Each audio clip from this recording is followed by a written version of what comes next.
The European Union's recent agreement on a $105 billion, €90 billion loan for Ukraine represents a pragmatic, if imperfect, step to maintain support for Kyiv amid escalating geopolitical pressures, including reduced U.S. aid under President Trump and ongoing Russian aggression. This deal, finalized in the early hours of December 19, 2025, after intense negotiations in Brussels, effectively sidesteps the more contentious plan to directly tap into frozen Russian assets, opting instead for borrowing from investors backed by the EU budget.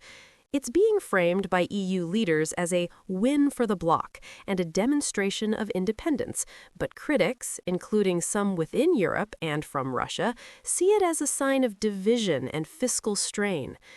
Background and why this matters. Ukraine faces a projected $160 billion, €137 billion funding shortfall over the next 2 years, driven by the costs of defending against Russia's invasion, which has now dragged into its 4th year. With U.S. funding drying up, following Trump's criticisms of European weakness and a leaked American peace plan that suggested investing Russian assets in Ukraine while directing profits back to the U.S., Europe felt compelled to step up to prevent Kyiv's budgetary collapse. Ukrainian President Volodymyr Zelensky warned that without the support, resources for life and weapons would evaporate, potentially crippling drone production and long-range strikes on Russian infrastructure. The EU's move aims to cover about 2/3 of that gap, ensuring Ukraine's resilience through 2027 and bolstering its negotiating position with Washington. Details of the loan. Structure. The loan is interest-free and provided directly to Ukraine, with repayment tied to Russia paying war reparations post-conflict. If Moscow doesn't comply, which seems likely given the Kremlin's stance, the EU reserves the right to use frozen Russian assets as collateral. In essence, it's a grant in disguise for Kyiv, as Hungarian Prime Minister Viktor Orban noted. It looks like a loan, but the Ukrainians will never be able to pay it back. Funding source. Borrowed from investors via joint EU debt rather than the originally proposed use of maturing Russian bonds held mostly in Belgium's Euroclear depository. This avoids immediate seizure but keeps the $210 billion, $246 billion in Russian assets frozen indefinitely until reparations are settled.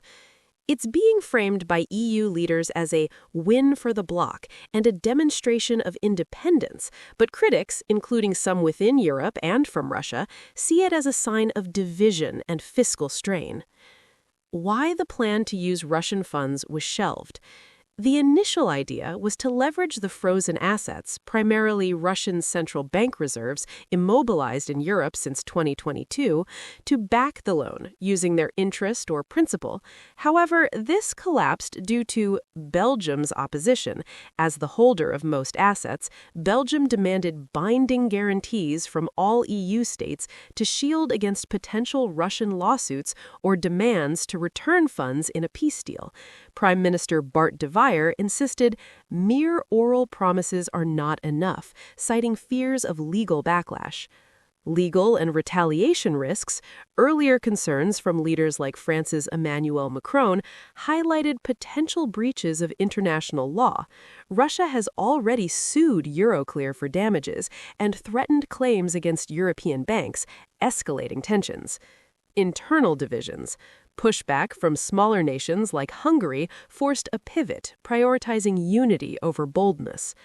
This shelving salvages credibility for the EU by avoiding a total failure, as de Wever warned, that walking away divided meant Europe walked away from geopolitical relevance.